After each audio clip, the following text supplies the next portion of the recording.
Kamaru Usman versus Colby Covington no UFC 268 foi para tirar a limpo de uma vez por todas e mostrar quem é o melhor hoje. Kamaru Usman provou mais uma vez que é o rei da categoria, só que o Colby Covington ele lutou muito bem, veio com uma estratégia diferente para essa segunda luta, buscou algumas quedas e balançou o campeão por 2 vezes. Então depois da vinheta nós vamos ver alguns pontos interessantes sobre essa luta. Fui!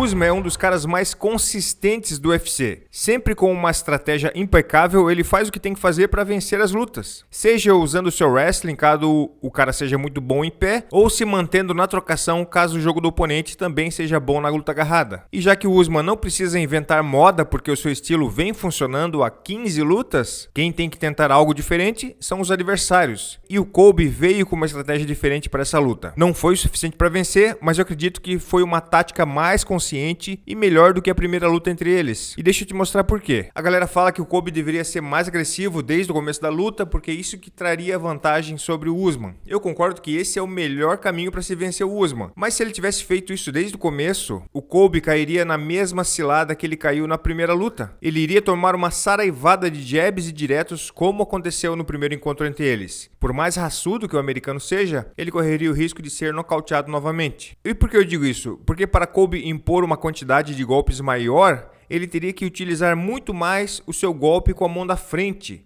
ou seja, o seu jab, assim como ele fez na primeira luta. Só que nesse golpe o nigeriano levava vantagem na grande maioria das vezes durante o primeiro encontro. Quando eles disputavam jab com jab, o Usman, com a maior envergadura, conectava golpes mais duros. E quando o Usman tirava a cabeça e conseguia sair do jab do Colby, ele colocava verdadeiras bombas de direita. Por isso o Colby estava proibido de iniciar o ataque com a mão da frente, apenas com o direto. Inclusive essa foi a ordem do treinador durante a luta. Veja, quando o Colby entra com jab, ele toma um golpe por cima, um jab ou um direto pelo meio. Mas quando ele inicia o ataque com um direto, ele deixa de ser atingido e as possibilidades se abrem para continuar numa sequência. Por conta disso, o Colby precisou reduzir muito o seu número de golpes durante a luta, principalmente nos primeiros rounds, onde a estratégia ainda está bem fresca na mente. Porque é difícil colocar uma grande quantidade de golpes sem utilizar o jab, que é utilizado para abrir as combinações. Assim, Colby foi mais passivo, trabalhando no contragolpe, sem tomar a iniciativa nos primeiros rounds. E quando ele toma a iniciativa com chutes, por exemplo, para não utilizar os jabs, ele facilmente é contragolpeado pelo Usman. Então, o volume de ataque do Colby, que é o seu ponto forte, ficou comprometido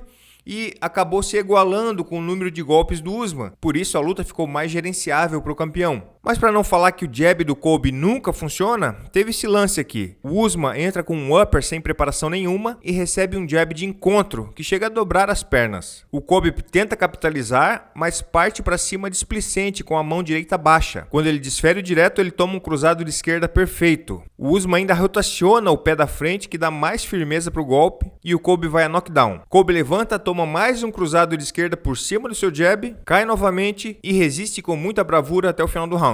O primeiro jab foi excelente, mas com sede ao pote acabou tomando uma invertida. E o segundo knockdown ainda veio com um cruzado por cima do bendito jab. Beleza, então ficou claro que a tática número 1 do americano era não usar muito o golpe da frente para não se expor. Mas também teve uma tática número 2, que foi entrar nas pernas para derrubar o campeão. Na primeira luta foi 100% do tempo luta em pé entre dois tops wrestlers. É estranho a gente ver isso, mas muitas vezes eles pensam assim: cara, eu vou gastar tanta energia para tentar te derrubar e pode ser que eu não consiga e ainda fique morto depois, então não vale a pena, é melhor ficar na porrada em pé. Mas nesse segundo combate, enquanto o Usman manteve a estratégia da primeira luta, até porque deu muito certo, o Colby decidiu acrescentar esse elemento, até porque ele não pôde utilizar tanto o seu volume e precisou complementar com as entradas de queda, e que foram excelentes, diga-se de passagem. Grandes entradas que derrubariam todos menos o campeão. A primeira foi essa: ele buscou de longe, mas se ajustou e juntou as pernas para poder fazer força. força, mas o Usman grampeia o adversário pela cintura e usa o embalo do Covington para sentar de lado, jogando o Colby por cima e fazendo a defesa. A segunda entrada linda foi essa passagem para as costas. Veja como é importante para o bom wrestler ganhar a esgrima, ou seja, colocar o braço por baixo. Assim o Colby consegue subir o braço do Usman, atacar as pernas e fazer um giro perfeito para as costas. Então ele coloca todo o peso do corpo na perna da frente do Usman e o carrega em direção ao chão. Será que essa vai ser a primeira queda sofrida por Usman no UFC? Opa, um joelho no chão não vale e o outro só raspou para levantar o pé. Depois vai os dois joelhos no chão, mas será que valeu, juiz? Olha, para mim não valeu. Para contabilizar uma queda real, o Usman teria que cair pelo menos sentado, né? Então o Usman continua sendo o único cara que nunca foi derrubado na história do UFC. E a terceira entrada top do Colby, o Usman reagiu muito rápido. Quando o Colby inicia o giro para as costas,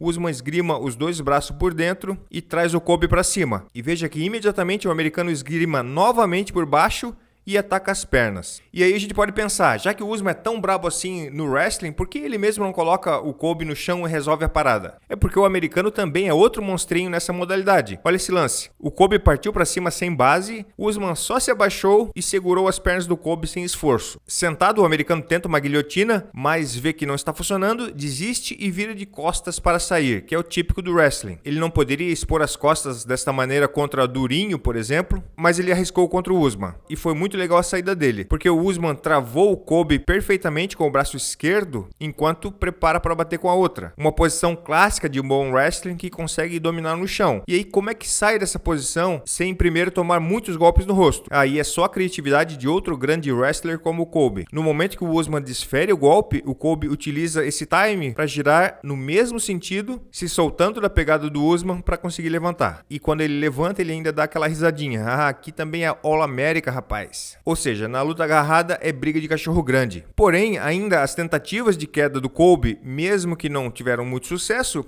elas foram válidas para o americano. Porque no round 3, o Usman poderia ter partido por ataque, aproveitando que ele deu 2 knockdowns no Colby no final do round 2, mas ele ficou de boa para não correr o risco de tomar uma queda. Tanto que quando ele desfere um jab, em seguida ele volta com a mão esquerda baixa para defender uma possível entrada. E com isso ele começa a tomar golpes limpos no rosto. E aí no final do terceiro round, o Colby começa a crescer e disputar o centro do octógono. Começou a responder fogo com fogo e nessa postura ele é mais rápido e tem mais volume, então começou a complicar para o Usman. No último round a gente percebe qual é a briga dos treinadores. Para o Colby, o treinador diz, não inicie a combinação com jab, mas vá para a trocação porque ele está mais cansado. Cuide com o cruzado esquerda, saia desse golpe e continue para frente o tempo todo. Para o Usman, o treinador falou, você não precisa entrar na troca franca, se mantenha afiado, mas você que coloca ele para andar para trás e não o contrário. Eu quero que você pare ele com socos e cotoveladas. E assim foi, o Usman passou a administrar mais para não entrar na trocação franca com o Colby, que tem a mão dura também, especialmente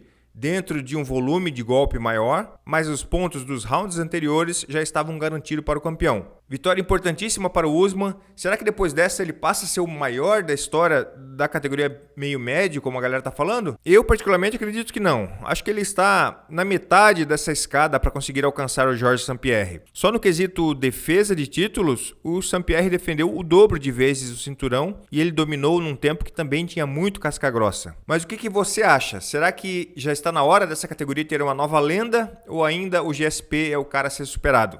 Comente aqui embaixo, dê uma queda no like e eu te vejo na próxima. Os.